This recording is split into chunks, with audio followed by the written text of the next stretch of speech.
Social media पर channel Mahalakshmi की ओर से आपके पास सादा जयंत अप्रैल फूल नहीं बना रहे, आज अच्छी अच्छी बात कर रहे हैं। लोग फूल बना रहे हैं, हम भी फूल बना रहे हैं, पर हमारा फ्लावर है।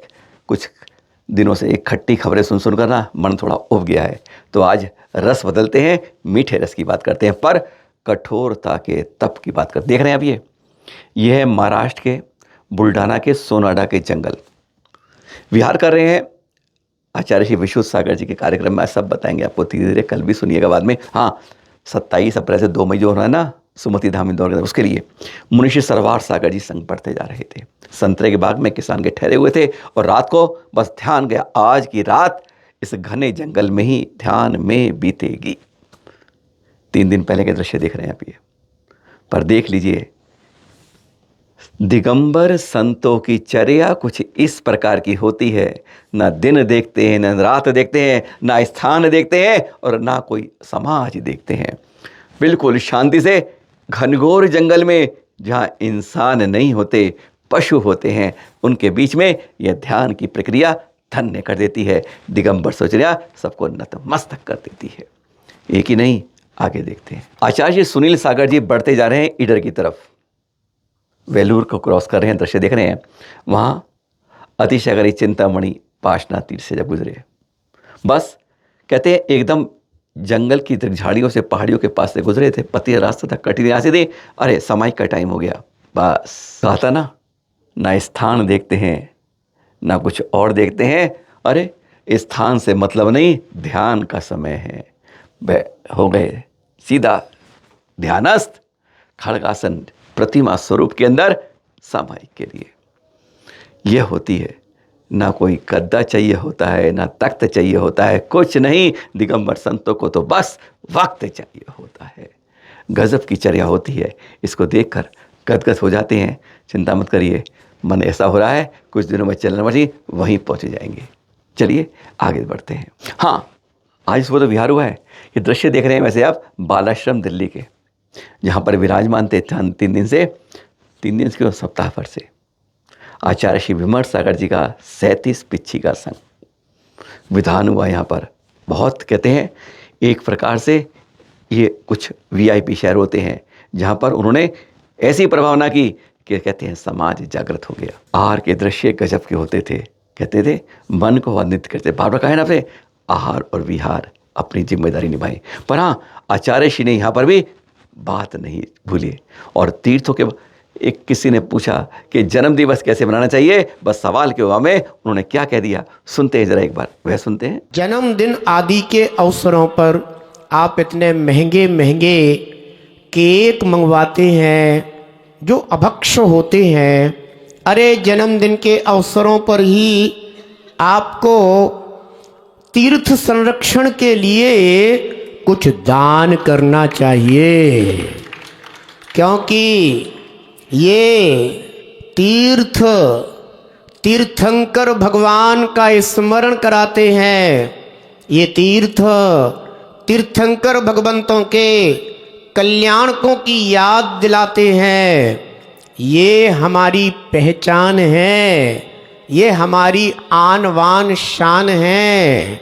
इसलिए हमें अपनी पहचान की संरक्षा के लिए ऐसे अवसरों पर दान अवश्य करना चाहिए।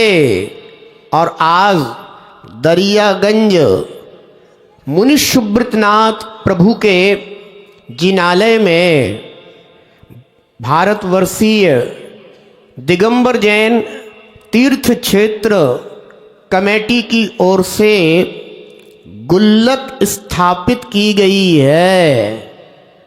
बिल्कुल संकल्प कर लेना चाहिए कि हमें प्रतिदिन, भले ही चाहे आपकी जो इच्छा हो, जितनी भावना हो, किसी को ये नहीं है कि आप इतना ही डालिए।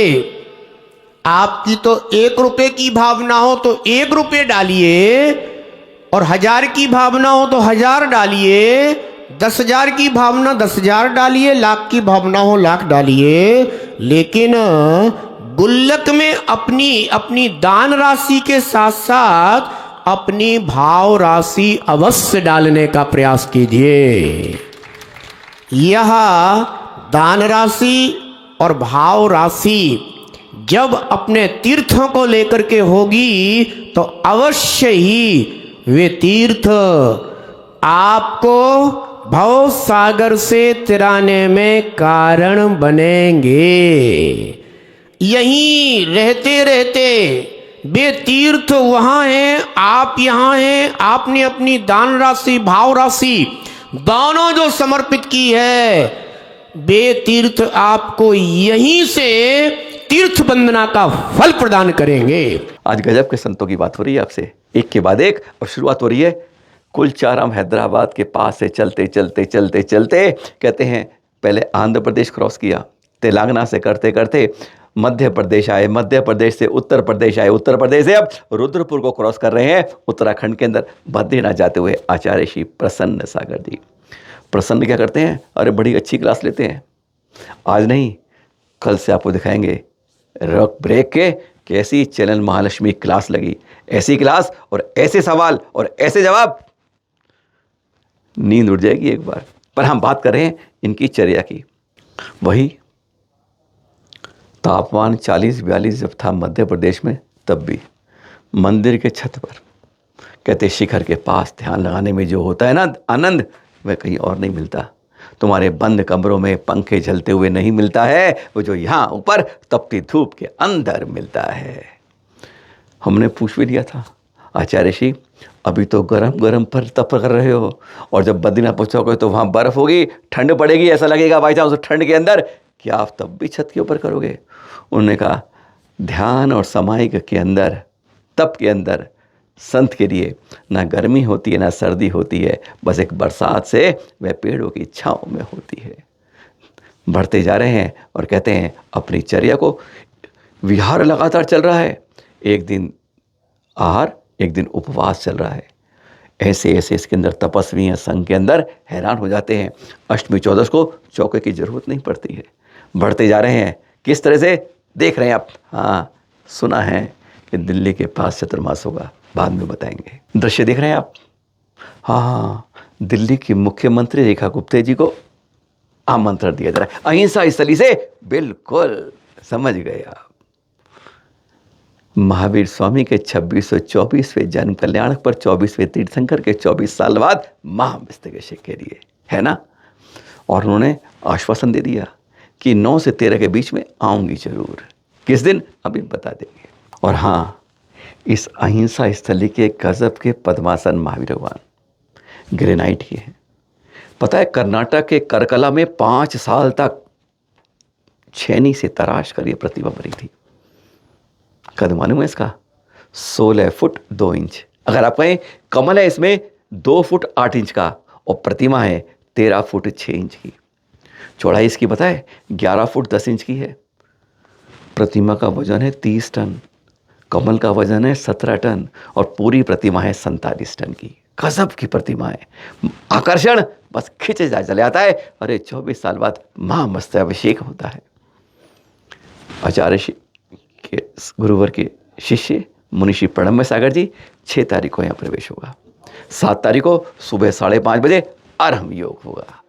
8 को नहीं 9 को फिर यहाँ पर विधान होगा, और 10 से जन्म कल्याणक पर महामस्तकाभिषेक होगा, जो 10 के बाद 10, 11, 12 के बाद चलेगा। 13 को साथ में पाल की यात्रा भी होगी। यानी 10 को जन्म कल्याण महाअभिषेक और 11, 12, 13 को महाअभिषेक सुबह 6:30 बजे शुरू हो जाएगा। आपको इसलिए बता रहे हैं कि अपनी व्यवस्था अपना हिसाब बना के रख लीजिएगा। यहाँ पर 6 को जब गुरुवर का प्रवेश हो पढ़ मचाएगा, आइएगा जरूर। कहते हैं स्वागत करें दिल्ली की राजधानी में एक बार फिर। आरंभ योग में वो तो अपने सेहत के लिए आना होता है, और फिर विधान पुण्य का अर्जन करता है। महाअभिषेक कहने ही क्या, बस तारीखें नोट कर लीजिए। और आज की छठी खबर में आज विभिन्न राज्यों से विभिन्न संतों की बात कर रहे हैं आपसे। आपने देखिए ना, छठी खबर में छठे संत की बात करते हैं। सीधा कर्नाटक के वरूर के नवग्रह तीर्थ से 48 दिन हो गए महामस्तकाभिषेक कार्यक्रम चलते चलते। कहते हैं उपराष्ट्रपति शुरू किया, और गोवा के मुख्यमंत्री प्रमोद सावंत जी ने समापन किया उसका। कल की तो बात है, शाम को लगभग शायद 4 बजे पहुंचे थे। 12:30 बजे विधान की शुरुआत हुई, और फिर महामस्य समापन हुआ। 4 बजे आए, अंदर के बताएं अच्छा श्री श्री गुरुनंदनी नंदी जी में और प्रमोद सावंत जी मुख्यमंत्री में 10-15 मिनट अलग चर्चा हुई बंद कमरे में, और सुनाए उसमें कुछ जैन संस्कृति को वहाँ पर विरासत में कैसे गोवा में रखा जाए इस बारे में चर्चा हुई। दोनों ने अपनी बात की और फिर मंच पे आकर बात करी। क्या क्या कहा दोनों ने, सुन लेते हैं एक बार गुरुवर से और फिर मुख्यमंत्री प्रमोद सावंत जी से। बहुत मीठी मीठी बात, रात भर जगे रहे। और तब कर्नाटक में ना कोई और ऐसे होता ना, कोई वीआईपी आता तो अपना किसी कार्यक्रम से यहाँ जुड़ जाता है, दिल्ली से सीधा यहाँ आए तो केवल वरूर में नवग्रह तीर्थ पर दर्शन के लिए। जाते जाते सुनते जाइए। इस नवग्रह का मस्तक अभिषेक का अगर को रिजल्ट अच्छा फल मिले, गोवा और कर्नाटक एक हो जाए और दूध की पानी की गंगा की आप बात कर रहे हो, दूध की गंगा बहे, ये मैं भावना बात हूं। मैं परमात्मा से यही प्रार्थना करता हूं, गोवा भी सुरक्षित रहे, गोवा भी कुशल रहे और कर्नाटक भी फलभूत हो और सुरक्षित रहे। यही मैं परमात्मा से भावना करता हूं। और मुख्यमंत्री जी ने एक बड़ी बात कही मुझे कि आप अगर गोवा के अंदर, मैंने अपनी भावना व्यक्त किया, गोवा के हमारे यहीं से लोग जाते हैं तो यंग पीढ़ी जाता है, यंग पीढ़ी व्यसन की तरफ बढ़ रहा है, उसको आध्यात्मिक शक्ति और आध्यात्मिक ऊर्जा किस प्रकार प्राप्त हो, इसके लिए एक कोई प्रोजेक्ट जो है भगवान राम से लेकर के महावीर तक, आदिनाथ से लेकर के शंकर तक, जो भौतिक तत्वों को छुड़ा करके आध्यात्मिक नवचेतन प्राप्त करने की कुछ योजना, चाहे वो 3D मुल्क हो, चाहे प्रोजेक्टर मुल्क हो, या कोई अक्षरधाम की तरह एक योजना जो है गोवा के अंदर डालने की संकल्पना दोहराया। तो उन्होंने कहा आपका स्वागत है और मैं 5 एकड़ जमीन देने के लिए तैयार हूँ। ऐसे उन्हें भावना भाई। महामस्ता अभिषेक जो 48 दिन से चल रहा है, इसी अभिषेक के समापन कार्यक्रम में जुड़ने के लिए मैं यहाँ पे आया हूँ। अपने उपराष्ट्रपति के हाथ से जो कार्यक्रम स्टार्ट हुआ, सरस्वती माता का मूर्ति का प्रतिष्ठापन और यही सुमेरु पर्वत का प्रतिष्ठापन जो हुआ, वही जैन मुनि के इस आश्रम में यानी समापन कार्यक्रम के लिए सिर्फ इसी कार्यक्रम का और महामुनि का दर्शन लेने के ही मैं यहाँ पे आया हूँ।